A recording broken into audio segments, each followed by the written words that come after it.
Сыймык Жапыкеев кыска аралыкта 500 000 доллар тапканбы. Финпол Next жетекчиси Сыймык Жапыкеевдин артынан чуулган токтобос болду. Жаңы бийликтин жармасын жакшы эле ичип, жылан чакпай оппозицияга өтө качканда эмне мандем бар эле. Аз күн мурда эле кымбат баадагы дача сатып алган жазылса, андан бери атайын кызмат башка былыктарын чукуп чыгууга кызыктар экен. Финполду кыска аралыкта башкарган Сыймык Жапыкеев 500 000 доллар таап кеткени ыраспы. Бул боюнча да тар чөйрөдө кеп кызып, эми анын каткан акчалары издөөгө алынабы? Булак Чындык медиа. Эл чындыкты билсин.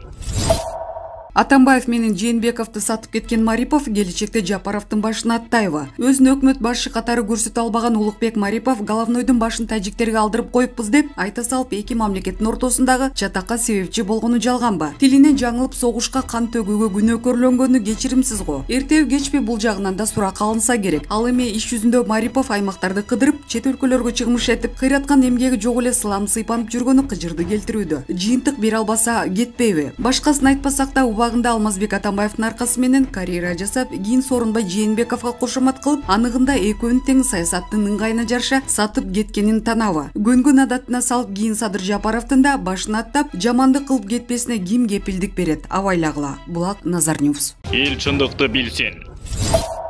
Сүрөттө Центера менен биздин гос чиновниктер Кумтөрдөгү башкаруучулардын жогорку билими болгон эмес экен, баары билишкен экен. Кыргыздарга боло берет деп башкартып коюшканына таң каласың. Кулдукка бизди даярдагандай. Датка кемин, камбар атагесине ири суммадагы акчаны карызга алып төлөбөй койсок, курулган объектилерди бергенге даярбыз деп Атамбаевдин кол коюп бергенин эч ким билген эмес дейсиңерби? Албетте билишкен. Ошондуктан Кыргызстан экономикасын көтөрбөй эле чет өлкөлөргө басым жасап калышкан экен. 3 ири объектилерди бергенге макул болуптур. Бири түндүк түштүк жолу. Аны да Кытайлар башкармак экен. Кытайга кул болобуз деген сөз ушундан чыккан экен. Карапайым эл аны кеч түшүнгөн экенбиз. Бирок сактап калдык деп мен сыймыктануу менен айтамын. Ошондо туугандар, элестеткиле. Электроэнергия тармагын Кытай келип колго алып башкарып жатканын. Кытайлар келип счетчиктерди текшерип, эсептеп төлөбөй, кеч калгандарга олчогон штраф салмак. Тоготпогондорду камап салмак. Дагы да өпкөсүн колуна кармап, менин жерим деп кыйкыргандарды Кытайдын мыйзам менен жазаламак. Кытайда уйгурлардын балдарын лагерге алып тарбиялашат экен. Баш ийбегендерди жазалайт, кыздарына таблетка берип, төрөгөнгө жол бербей бууп коюшат экен. Азыр шүгүрө эле деп айтсак болот. Жапаров, Садыр менен Камчыбек Кыдыршаевич үлгүрүп келип калышты. Болбосо биз дагы баш отубуз менен сатып жиберип, өздөрү чардап кетип калышмак экен да. Кыргызстан эгемендигинен баш тартат деп кол коюп беришиптир. Азыр боштондук дегендерге айтарым, эсиңерге келгиле. Африканын бир өлкөсү Кытайдын карызына кутула албай калган экен. Өзүнүн финансы министрин алып барып, президент кылып олтургузуп коюшуптур. Болду. Жери пери менен элдери менен кошуп алып койду. Биз дагы кыргыздар патриотторубуздун жалындуу кадамдары менен эгемендигибизди баалаган элибиз менен сактап калдык десем болот. Кыргыздын жүрөгү башкача согот десем болот. Мен ыраазымын. Элиме, жериме жаратканын бизге ушундай кооз жерди кыргыздарга бергенине ыраазымын. Маалымат Булак Facebook баракчасынан алынды. Эл чындыкты билсин.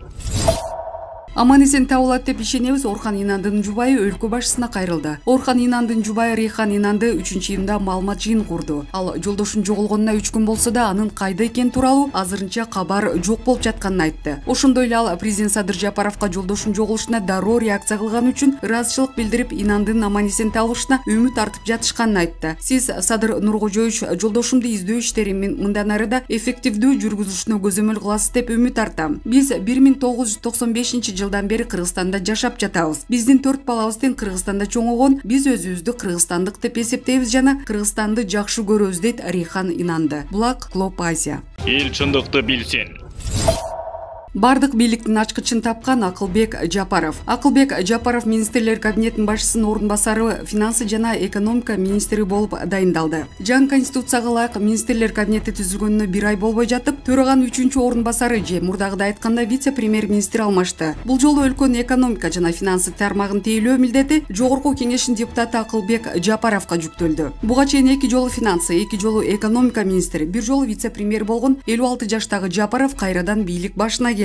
Саясатчы бул кызматка каатчылыктагы өлкө экономикасын оңдоо тапшырмасы менен дайындалганын азаттыкка билдирди. Эң башкы максат өлкөдө жумуш орундарын түзүү керек болуп турат. Ошондой тапшырманы президент менин алдыма койду. Ал үчүн экономика жанданышы керек. Элдин айлык пенсиясын көтөрүү үчүн салык төлөөчүлөргө жакшы шарт түзүлүшү керек. Азыр экономика абдан балансы жок болуп турат. Президент кийинки жылдын бюджетинин тартыштыгын жокко эсе кылып, 2 эсе өстүргүлө деди. Ошонун үстүнөн иштейбиз. Акылбек Жапаров соңку учурда Кумтөрдүн ишине байланыштуу аты байма-бай аталып жатат. Ал эми 30 жылдан бери чуудан баш айрылбаган кендин ишмердигин иликтеген мамлекеттик комиссияны жетектеди. Бул комиссиянын корутундусуна ылайык өлкөдөгү эң ири алтын кенге сырткы башкаруу киргизилди. Жапаров өкмөттө туруп да бул комиссияны башкара берени кошумчалады. Мамлекеттик комиссияда аткаруу, мыйзам чыгаруу бийлиги дебей, оппозиция дебей баарыбыз бирдиктүү иш алып бардык. Ошондой ишеним, мүмкүнчүлүк болсо экономиканы оңдосо болот. Президент да ушул мүмкүнчүлүк колуңузда, иштеңиз деген тапшырманы берди. Кум 4 чыры күчөп кенди казган канадалык Centera Gold компаниясы эл аралык арбитражга берип жаткан учурда Акылбек Жапаровдун кайрадан жооптуу кызматка дайындалышы коомчулукта ар кыл пикирлерди жаратты. Садыр Жапаров ак мышыкпы, кара мышыкпы чычкан алсын. Айрым эксперттер Садыр Жапаровдун бийлигин бардык демилгелерин активдүү сүрөп колдоп жаткан Акылбек Жапаровдун кызматка келиши жаңылык эмес дешет. Анткени ал былтыр октябрь окуяларынан соң премьер-министр Садыр Жапаровдун экономика боюнча кеңешчиси милдетин аткарган. Бирок Азаттыктын эксперттер талдайт талкуусунда Социал-демократтар партиясынын лидери Темирлан Султанбеков менен кайым айтышып, андан соң Садыр Жапаров фамилиясы уйкаш кеңешчисин кызматтан бошотконун маалымдаган болчу. Буга карабай депутат парламент трибунасынын бийликке ыңгайлуу конституция кабыл алууну, кумторду иликтөө тууралуу сунуштар менен дембе-дем чыгып турду. Ошол учурда Садыр Жапаров социалдык тармактагы баракчасында кумторду Акылбек Жапаров текшерет экен, карышкырга кой кайтартыпсыңар деп сындаган билдирүүлөр көп келе баштады. Урматтуу кыргызстандыктар, Кытай реформатору Дэн Сяопин кара мышыкпы, ак мышыкпы чычкан алсын болду деп айткан. Ансыңарында ким текшерсе да айырмасы жок, Кыргызстанга пайдалуу жыйынтык менен келсе болду. Көзөмөл күчтүү болот деп жазган эле. Мындан соң Акылбек Жапаров жаңы бийлик үчүн эң маанилүү болгон кумтөр долбоору менен алектенип, кенге сырткы башкаруу киргизүүнүн схемасын сунуштагандардын бири болуп калды. Бирок кумтөр чыры азырынча эмне менен аяктары белгисиз. Ошентип Акылбек Жапаров бийликке чычкан алып берчү кызматка келди. Анын мурдагы фракциялашы Бир Бол партиясынын лидери Алтынбек Сулайманов Жапаровду экономиканын ишинен билген адис деп сыпаттап, анын министрликтин башына келгенин колдоду. Акылбек мырзанын тажрыйбалуу экени талашсыз. Мамлекеттик кызматтан көп тепкичтеринен өтүп келди. Бир топ жолу депутат, министр, вице-премьер болду. Өлкөдөгү экономикалык абалды жакшы билип түшүнгөнү үчүн ушул кызматка дайындады деп ойлойм. Ал эми Ата Мекен партиясынын лидери Өмүрбек Текебаев кум 4 чырын эл аралык арбитражга чейин барып, Кыргызстандын пайдасына чечип келүүгө Жапаровдун чама чаркы жетет деп ишенет. Кенди басып алыш оңой эле, анын мыйзамдуу экенин эл аралык деңгээлде далилдешибиз керек. Биз туура жолду тандаган менен бир жерден ката кетирсек утулуп калышыбыз мүмкүн. Ошон үчүн коён жатагына чейин билген, керек болсо Центерада иштеп жүргөн киши керек. Керек болсо шайтанды да пайдаланыш керек. Бирок Акылбек Жапаров кумтөрдү Кыргызстанга кайтарып алган соң жоопкерчилиги болсо каралат. Булак Азаттык. Эл чындыкты билсин.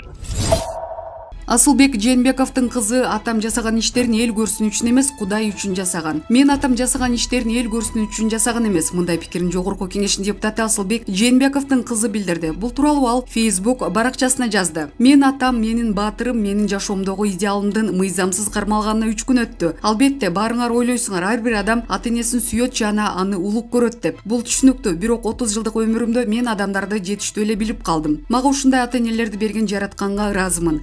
Мен аларды кандай жакшы көрөрүмдү, алар менен сыймыктанарымды көп айта бербейм. Азыр менин боорукер, шайыр, акылман атам мага жетпей турат. Аны мен телефон аркылуу чалып же WhatsApp аркылуу жазыша албайм. Мен аны менен учурдагы маселелерди, акыркы окуяларды талкуулай албайм. Аны менен тамактанып, аны бекем кучактай албайм. Бирок Кудай буйруса мен мунун баарын ишке ашырам. Атам сөзсүз чыгат, анткени ал күнөөлүү эмес. Атам бизге бардыгы Кудайдын калоосу менен деп үйрөтүп келген. Атамды коомчулуктун көзүнө өлкөнүн башкы коррупционери, желмогузу катары көрсөтүү үчүн душмандар көп акча, күч жана убакыт сарпташты. Алар ийгиликке жетишти. Ушул убакытка чейин атам өзүн өзү мактоого көңүл бурган жок. Дайыма Кудай бардык адамдардын адилеттүү иштерин, ойлорун көрүп турат. Негизгиси Кудай алдында таза болуу керек деп айтат. Атам Кудайдын алдында таза деп билдирүү калтырган Асылбек Жээнбековдун кызы. Булак Медиа Центр. Эл чындыкты билсин.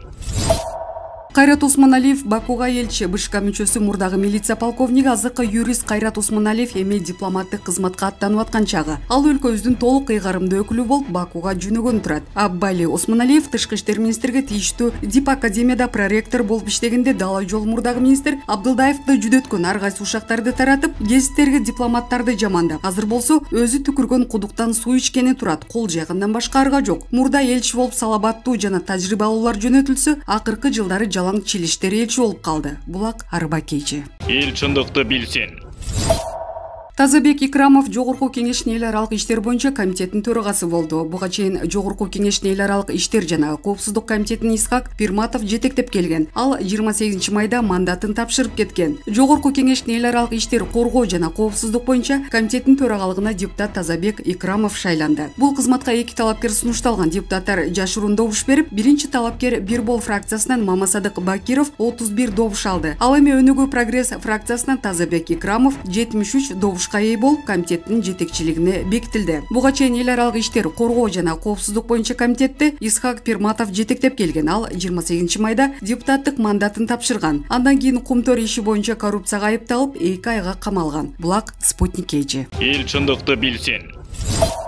У коргошуна аз келгенсип депутат Кучаланы медицинада колдонууну сунуштады. Жогорку кеңеште алтын тамыр, кучала, кийгот чөптөрүн медицинада колдонуу маселеси көтөрүлдү. Депутат Аккулу Бердиев тоодо өскөн чөптөрдү Кыргызстан дарысы катары чыгаруу сунушун саламаттыкты сактоо жана социалдык өнүктүрүү министри Алымкадыр Бешналиевке берди. Бизде альтернативдүү дары чөптөр бар. Мисалы алтын тамыр деген кан басымды түшүрөт. Кийгот ашказанды майлат, кучала деген бел кубатты күчөтөт. У коргошунду өзүңүз ичип бир топ сөз болду. Ушуларды окумуштууларга калуучулар үчүн альтернативдүү дары кылдырбайсызбы, деди Бердиев. Министр чөп-чар менен дарылаган элдик дарыгерлердин ишин мыйзамдаштыруу үчүн документ даярдалып жатканын, жакынкы күндөрү жогорку кеңешке киргизилерин билдирди. Буга чейин Бешналиев коронавируска каршы дарылоодо у коргошун деп аталган чөптүн тамырын дарылыкка колдонуп жатканын айтып чыккан. Ал журналисттердин алдында бул чөптүн тундурмасын ичип, анын зыянсыз экенин билдирген. Министр тундурманы президент Садыр Жапаров экөө даярдап, дарыгерлерди дарылоону үйрөтүп жатканын кошумчалаган. У коргошу мен дарылоо илим чөйрөсүнүн сынына кабылган. Парламентте министр Бешналиевди кызматтан алуу демилгеси көтөрүлүп, ал ишке ашкан эмес. Министр у коргошунду лабораториялык изилдөөнүн жыйынтыгы чыкканын, бирок корутунду алуу максатында илимпоздорго жөнөтүлгөнүн билдирген. Булак Назар Ньюс.